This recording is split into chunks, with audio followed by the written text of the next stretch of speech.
¿Qué tal amigos? Bienvenidos una vez más a este rincón del suscriptor, la sección en la que, como sabéis, tratamos de dar respuesta de una forma un poquito más dinámica a aquellas sugerencias, esas preguntas que nos dejáis en los vídeos. Os invitamos a seguir enviándonos preguntas y bueno, también que entendáis que no podemos responder a todas ellas, pero sí que escogemos aquellas que se repitan más o que entendemos que pueden ser más interesantes. Nos pregunta Axel si pensamos que en los últimos años ha subido el nivel general de los ajedrecistas gracias a Internet, y esto efectivamente es algo indudable.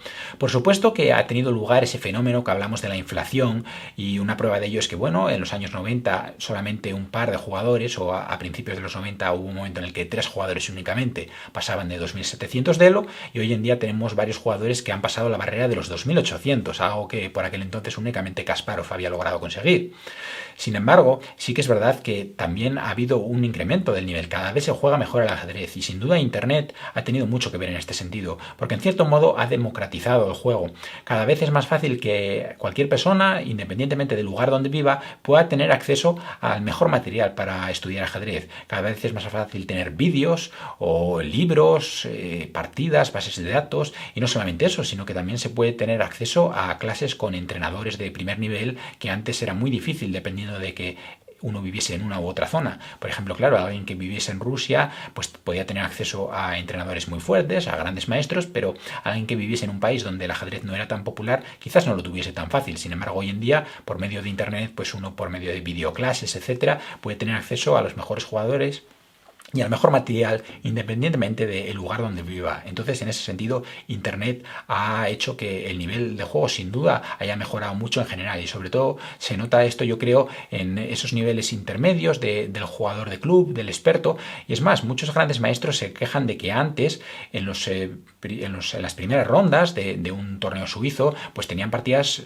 relativamente fáciles y podían estar descansados para las rondas importantes donde se enfrentasen a otros grandes maestros que luchaban por el título. Sin embargo, hoy en día estas rondas de descanso han ido convirtiéndose en auténticos suplicios para muchos maestros, que ven como cada vez sus rivales están mejor preparados y un rival de 2100 puede poner perfectamente en apuros o incluso llegar a ganar a un gran maestro, y esto antes era muchísimo más difícil porque no estaban tan preparados y no tenían acceso a las bases de datos, etcétera. Así que en ese sentido, sin duda, Axel, Internet ha hecho que mejore mucho el nivel en general, y yo creo que eso se va a seguir notando incluso en los próximos años. Nos pregunta Diego por la forma de llevar a cabo el estudio de la táctica, del entrenamiento del cálculo, y si le recomendamos mover o no las piezas. Y por supuesto aquí, Diego, la recomendación absoluta es no mover las piezas. Hay que pensar mentalmente sin mover las piezas, porque en una partida no nos deja mover las piezas. Es más, en el momento en el que tocamos una pieza estamos obligados, como sabes, a mover esa pieza. Por lo tanto, el cálculo de variantes, los ejercicios siempre deben realizarse sin mover las piezas. Una pregunta que se suele hacer en este sentido es si es mejor realizarlos sobre el tablero o realizarlos en un ordenador. Y aquí pues me remito a la respuesta que daba Mark Boreski ante esta pregunta, que decía que daba igual, que era lo mismo hacerlo en el tablero que hacerlo en el ordenador. Ahí las preferencias de cada cual. Es verdad que en el ordenador pues se puede ganar cierto tiempo al no tener que andar colocando las piezas, etcétera, pero bueno, en el tablero pues uno también se acostumbra un poco más a la situación que va a tener en las partidas reales, ¿no? En la situación de torneo. Pero en este sentido bueno, en principio no hay una recomendación clara de hacerlo en el tablero o hacerlo en el ordenador, pero por supuesto lo que sí es que tanto si decidimos hacerlo en el ordenador como en el tablero no podemos mover las piezas, hay que calcular mentalmente. Y en una línea un poquito parecida, Emanuel nos hace una pregunta que también escuché muchas veces hacérsela a Mark Boreski, y era la siguiente pregunta: tengo tal nivel, tengo 1700 o tengo 1800, ¿qué es lo mejor que puedo hacer para mejorar?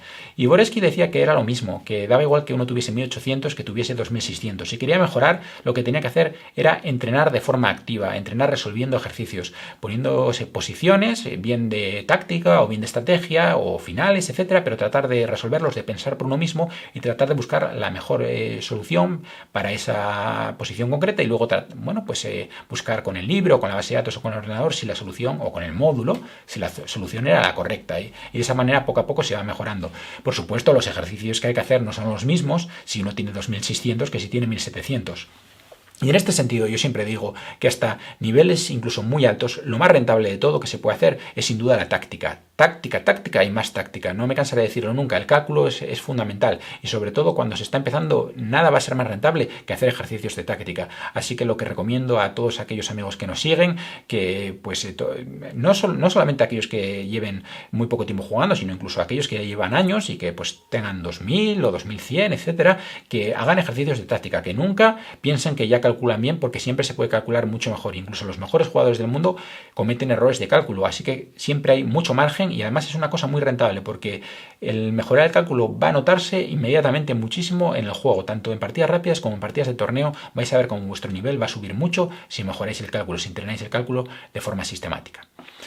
Y nos pregunta filosofía de película, una pregunta curiosa. Nos pregunta que hablemos del código yugoslavo. Se refiere al código de notación, las acotaciones o sufijos que se añadían a algunas jugadas en la famosa enciclopedia yugoslava o en el Informator de ajedrez, publicado por esa editorial Šahovski Chess Informat o algo así, no sé bien exactamente cómo se pronuncia, pero bueno, es la que viene a publicar la famosa enciclopedia yugoslava de ajedrez o el informador ajedrecístico, el famoso Informator, y que en concreto añade unos símbolos que van más allá de los clásicos símbolos de admiración o interrogación, etc. Es más, si uno abre uno de estos libros, pues se da cuenta rápidamente que no hay nada de texto, únicamente los nombres de los jugadores de una determinada partida, pero sí que ve muchos símbolos, algunos de ellos un tanto extraños. Y en este sentido, pues vamos a tratar de explicar un poquito ese, como dice filosofía de película, ese código yugoslavo, cómo se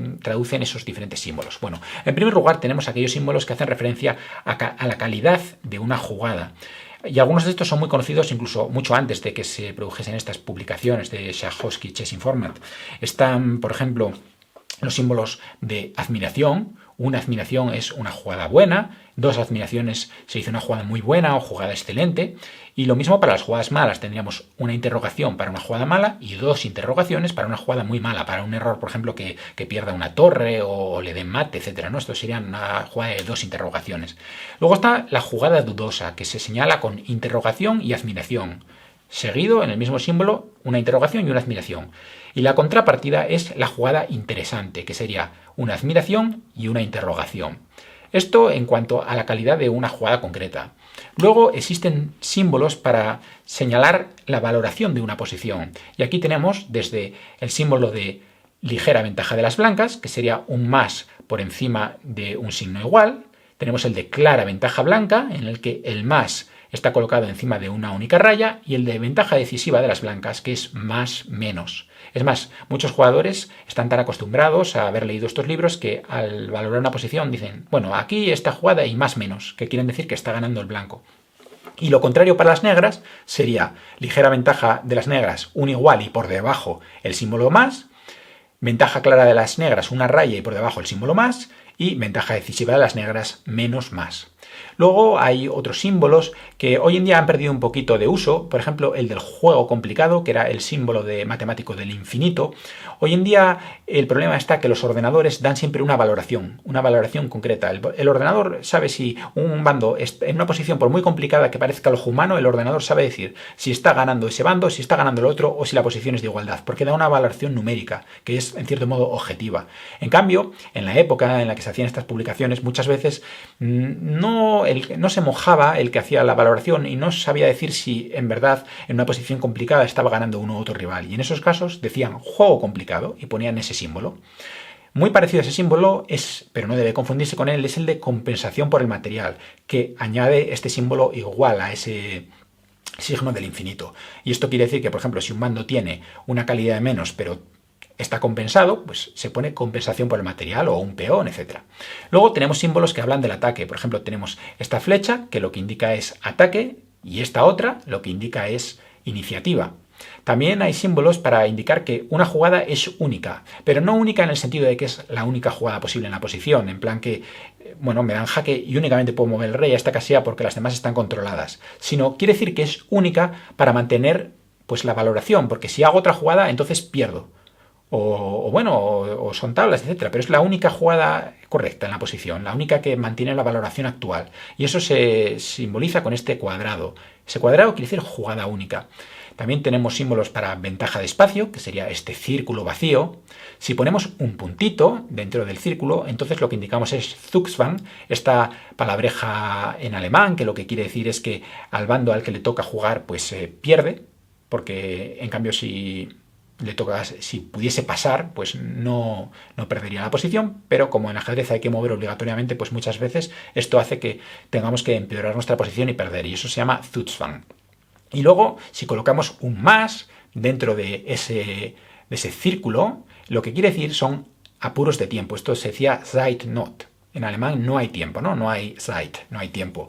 Y bueno, hoy en día ha perdido un poquito de sentido porque sin duda con el incremento, pues tiene menos interés para la valoración de una posición, saber si había una prueba de tiempo muy importante o no, pero en otra época esto era importante porque al jugarse a finis había momentos en los que una jugada muy mala únicamente podía explicarse si el jugador había tenido que hacerla igual en 1 segundo o en 2 segundos, y entonces esto se señalaba con este círculo y con este símbolo más en medio. Hay otros símbolos, pero un poquito menos usados. Está el símbolo de idea. Esto quiere decir que para decir que una jugada era con idea de otra, y esto se indicaba con un triángulo. Había otro símbolo, medio círculo, que lo que quería decir era mejor que. Por ejemplo, en vez de C6 aquí era mejor D5, y entonces poníamos este símbolo, así este medio círculo, diciendo que era mejor D5.